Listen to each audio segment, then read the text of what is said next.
Hey everybody, tonight's video is called The Exodus and Exile of God's Son. And tonight we continue our pass-through study here in the Gospel according to Matthew. And it's more of a hop-through study. And you'll see why in some of the studies coming up.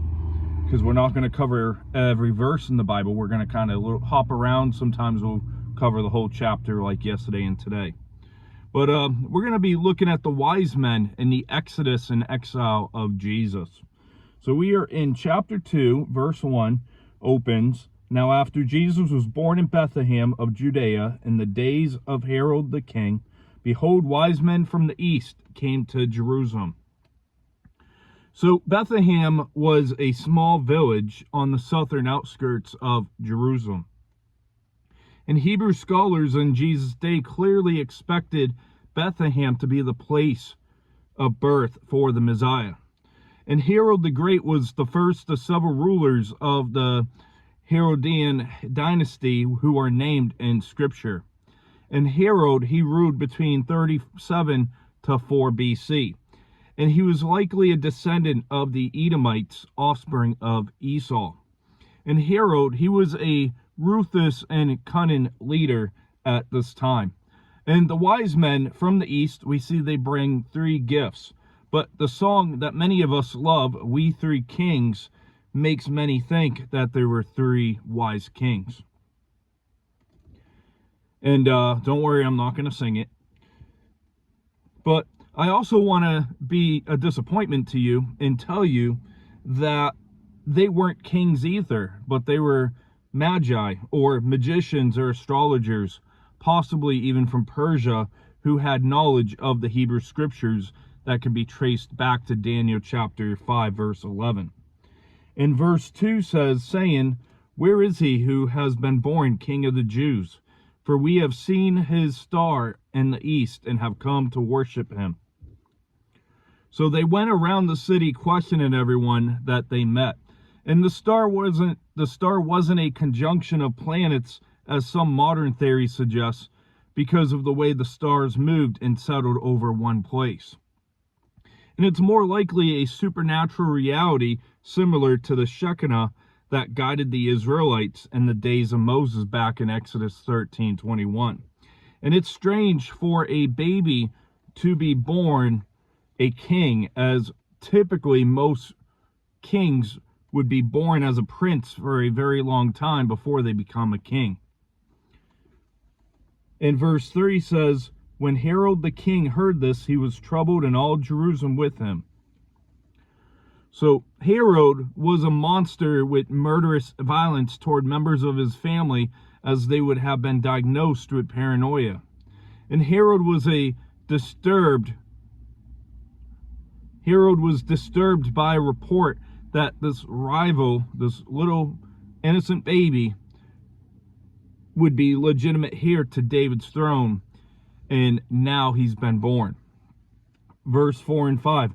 "And when he had gathered all the chief priests and the scribes of the people together, he inquired of them where the Christ was born. So they said to him, In Bethlehem of Judea, for thus it is written by the prophet." So the chief priests were mostly Sadducees. And they were the temple hierarchy, and the scribes were primarily the Pharisees, the authorities of Jewish law, and what we would probably call today lawyers. And they specialized in explaining the application of the law. And they knew exactly where the Messiah was to be born, but they lacked the faith to accompany the Magi to the place where he was. Verse 6 says, "But you, Bethlehem, in the land of Judah, are not the least among the rulers of Judah, for out of you shall come a ruler who will shepherd my people Israel." So Matthew didn't quote Micah's prophecy in detail fully, but he declares the deity of Israel's Messiah. And he also quotes 2 Samuel in there, 5 verse 2, of God's words to David when Israel's kingdom was originally established. Verse 7 and 8. "Then Herod, when he had secretly called the wise men, determined from them what time the star appeared.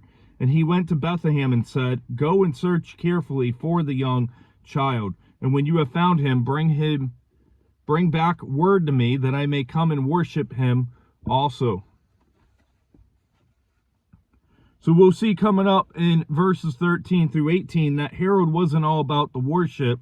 He actually had Jesus on his kill list because Jesus was the potential threat to his throne, and he wanted Jesus killed. In verse 9 through 12 says, when they heard the king, they departed, and behold, the star which they have seen in the east went before them, till it came and stood over where the young child was. When they saw the star, they rejoiced with exceedingly great joy. And when they had come into the house, they saw the young child with Mary, his mother, and fell down and worshipped him. And when they opened their treasures, they presented gifts to him, gold, frankincense, and myrrh. Then, being divinely warned in a dream that they should not return to Herod, they departed for their own country another way.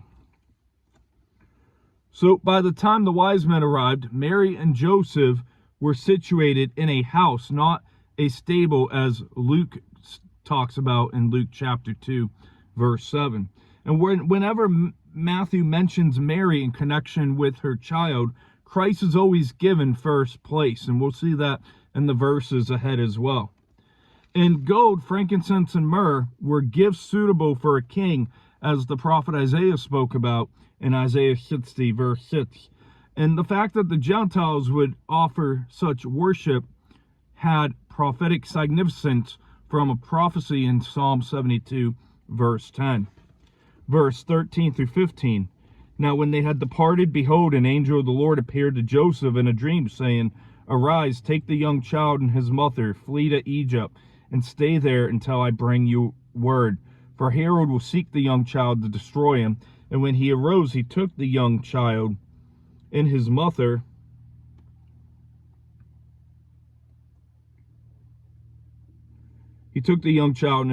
by night and departed for Egypt. And that was there until the death of Herod, that it might be fulfilled, which was spoken by the Lord through the prophet, saying, Out of Egypt I called my son. So scholars believe that Herod's death took place in 4 BC, and they believe that Jesus was actually born in 6 BC. And so it's probable that the stay in Egypt was very brief, perhaps no more than a couple or a few weeks, and as I mentioned, some believe it was up to 2 years.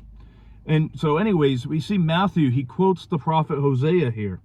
And Joseph and Mary had the urgent command when the wise men departed, as Herod sought to kill their baby child, the Messiah, as just an innocent baby. He wanted the baby put to death.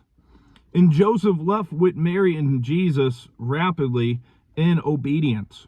And can you imagine being in Joseph's shoes, a young, betrothed man with, his betrothed wife and child that's with them, and now they're fleeing as refugees? And I bet he never thought that he would become a refugee as a betrothed man when he betrothed Mary. Verse 16. Then Herod, when he saw that he was deceived by the wise men, was exceedingly angry. He sent forth and put to death all the male children who were in Bethlehem and all its districts from 2 years old and under, according to the time which he had determined from the wise men. So we see that Herod's act is all the more heinous in light of his full knowledge that the Lord's anointed one was the target of this murderous plot. And now secular history doesn't record these descriptions of this event, and some, that criticize the Bible will criticize that as well. But, whether you want to believe this happened or not, it's easy to believe. We actually got these types of places in our area called Planned Parenthood, where children are murdered every day. But verse 17-18 says, Then was fulfilled what was spoken by Jeremiah the prophet, saying, A voice heard in Ramah, lamentation, weeping, and great mourning, Rachel weeping for her children, refusing to be comforted because they are no more. So this prophecy is in the form of a type like verse 15. And Matthew quotes Jeremiah 31 verse 15, which speaks of Israel's mourning at the time of the Babylonian captivity in 586 BC. And that railing prefigured the wailing that would take place over Herod's massacre. Verse 19 through 21. And now when Herod was dead, behold, an angel of the Lord appeared in a dream to Joseph in Egypt, saying, Arise, take the young child and his mother, and go to the land of Israel. And for those who sought the young child's life are dead. Then he arose and took the young child and his mother, and came into the land of Israel.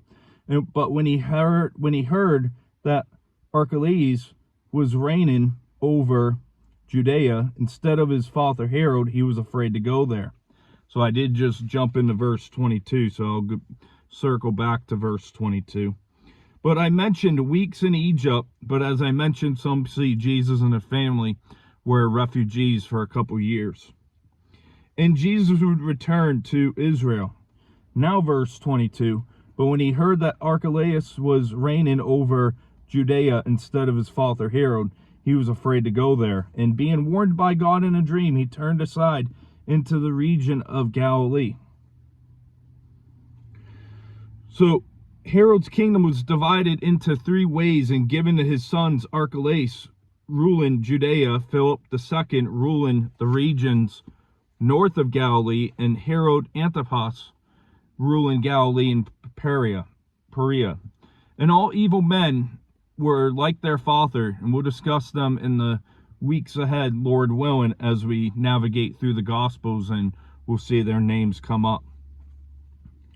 Verse 23 ends the chapter, and he came and dwelt in a city called Nazareth, that it might be fulfilled what was spoken by the prophets, he shall be called a Nazarene.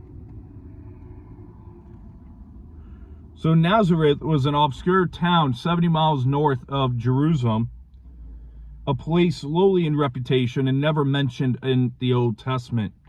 And Matthew uses Nazarene as a synonym to say despised or detestable.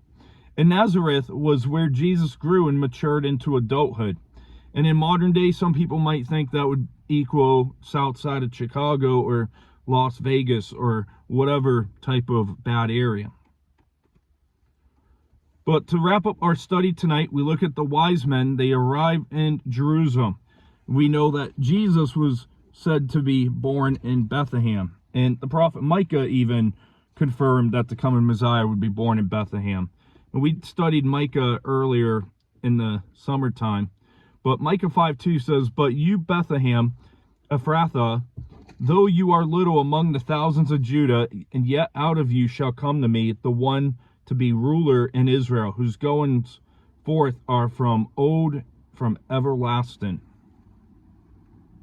So Micah spoke that Jesus would be born in Bethlehem before Matthew gives his story here. And verse 3 showed Herod troubled at the news of the wise men that they brought. And verse 4 through 6 showed Herod is instructed regarding the Messiah's coming by the chief priests and scribes. Verse 7 and 8, Herod attempts to use the wise men to find the child to kill him. Verse 9 through 12 shows wise men presents gifts to Jesus and leaves without informing Herod. Verse 13 through 15 shows Mary, Joseph, and Jesus found refuge in Egypt. And I want to go over to the book of Hosea, chapter 11. Hosea chapter 11 verse 1 said, When Israel was a child, I loved him, and out of Egypt I called my son. So just as Israel as a nation came out of Egypt, so would the Son of God. And the prophet Hosea's prophecy was fulfilled, as we saw in Matthew. In verse 16 through 18 of Matthew 2, showed the massacre of the innocents. Let's go to Jeremiah chapter 31.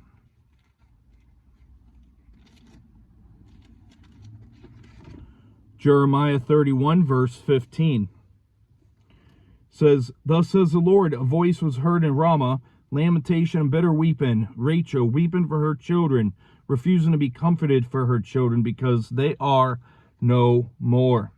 So Matthew quotes the mourning of Israel's mothers during the captivity of their nation. And he uses Rachel to represent the Bethlehem's mothers. In verse 19 through 21 showed the return of Israel from Egypt. And the chapter ended with the relocation of Herod's family. And that's going to wrap up our study for today. Lord willing, we will see you back on Reformation Day for looking at the ministry of John the Baptist. So I hope you have a great rest of your evening. God bless.